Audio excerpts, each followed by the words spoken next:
Muftak and Kabe are an odd couple-like pairing first seen in Chalmun's Cantina that fateful day that Luke Skywalker and Obi-Wan Kenobi hire Han Solo to bring them to Alderaan.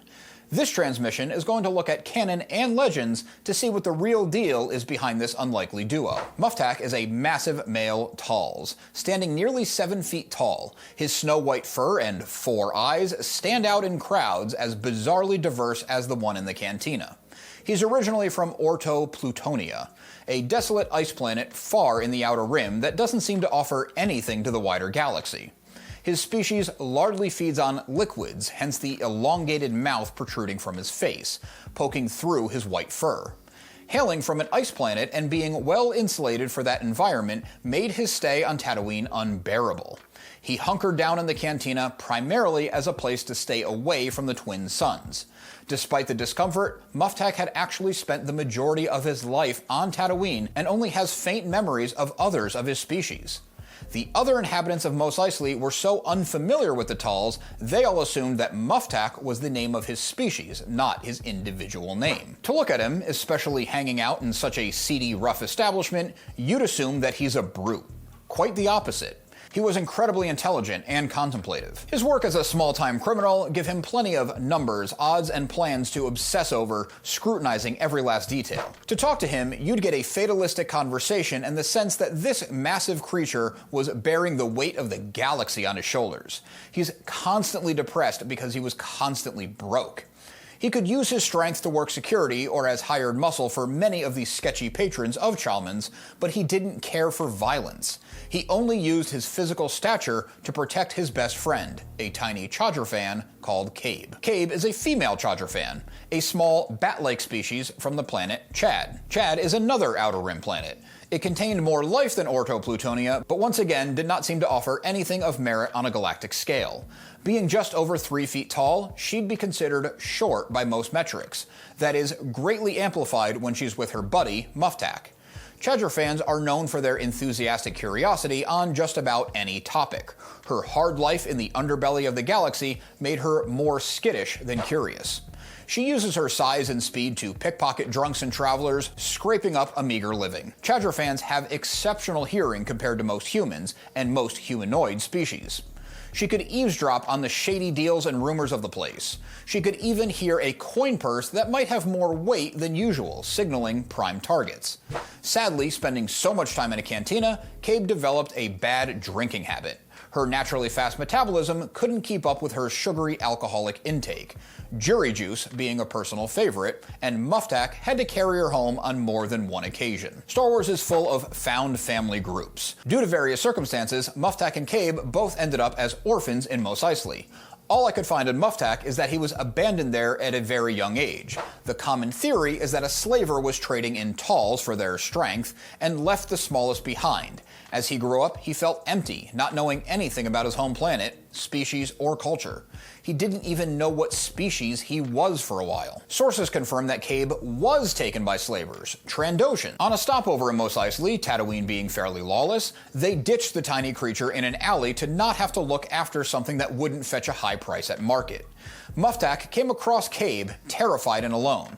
He takes her in. I've been saying best friends, but for a long time, Muftak was more of a father figure.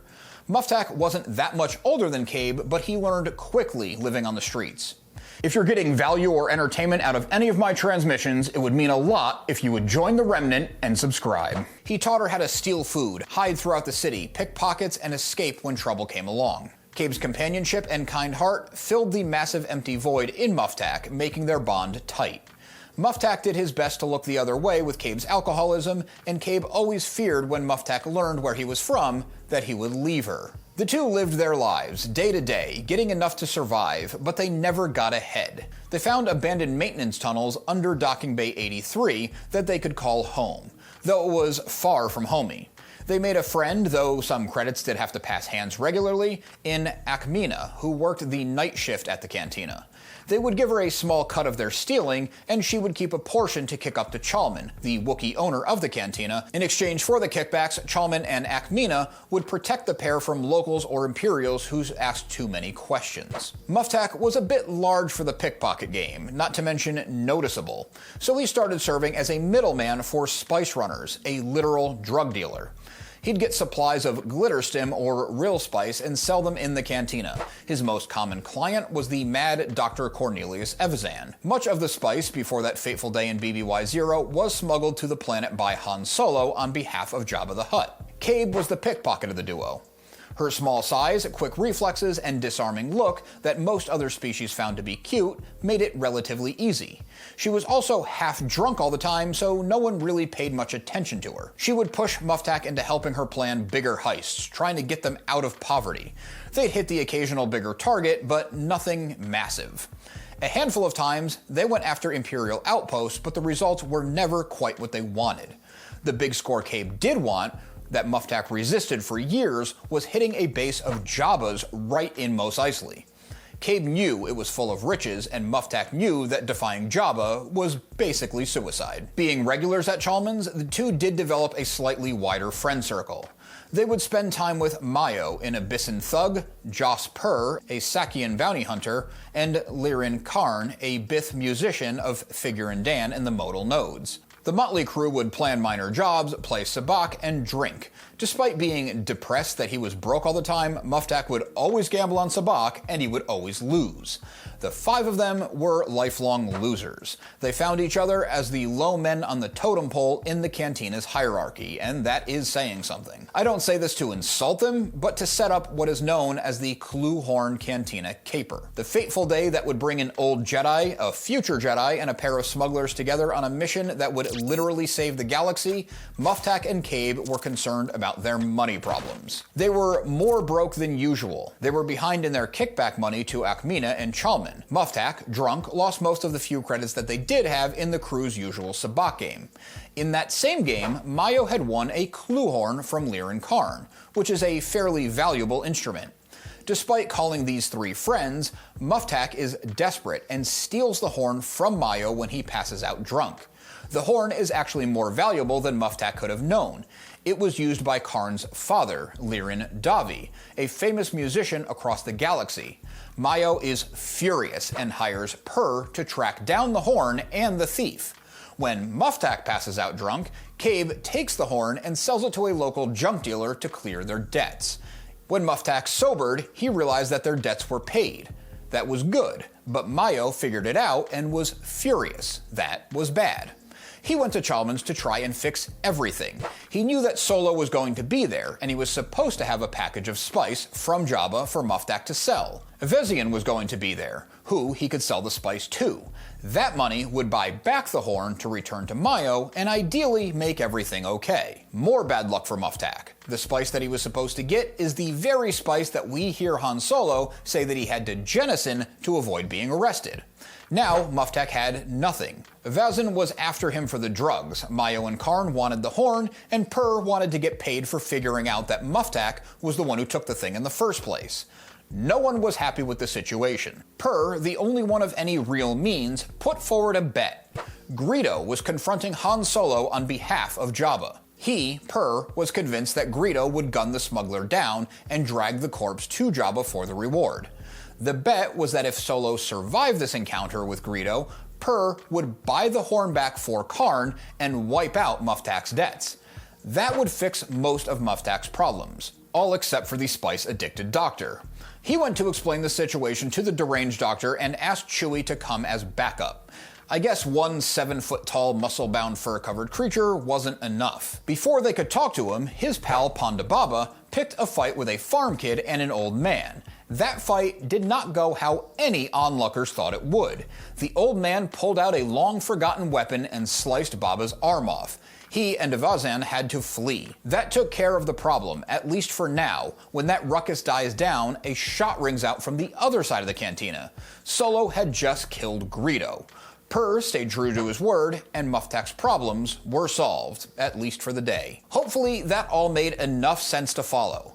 It was a very, very abridged retelling of the Kloo Horn Caper from the anthology From a Certain Point of View, released in 2017. That story is broadly similar in narrative to the short story Play It Again, Figure and Dan, The Tale of Muftak and Kabe, from 1995's Tales from Mos Eisley Cantina. While the recent retelling of the story is madcap and moves at a crazy pace, the original was written as an homage to Casablanca. Legends continues their combined story.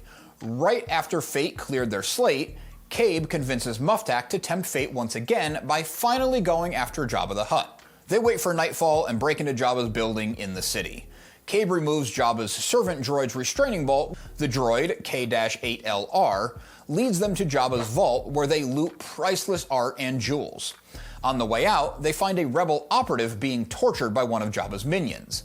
They incapacitate the torturer and free Barid Masuriam. Masuriam thanks them profusely and gives them a data chip as a reward. The chip itself isn't the reward. They're supposed to deliver it to a contact who will pay them handsomely. They theorize that the data was likely stolen Imperial data and immensely valuable. Their good fortune takes a turn and their escape is cut off. Muftak means to sacrifice himself so that Kabe can make a clean break, but she refuses to let her only true friend, only true family, die. They manage to survive, but they lose all of Jabba's treasure that they tried to loot. They do still have the data chip. Surprisingly, they actually do as Masuriam instructs and find the contact. They receive 15,000 credits and, even more valuable, letters of transit signed by Grand Moff Tarkin, or at least a convincing forgery of a signature. This would allow them to travel through any Imperial checkpoints. They could go anywhere in the galaxy and start over.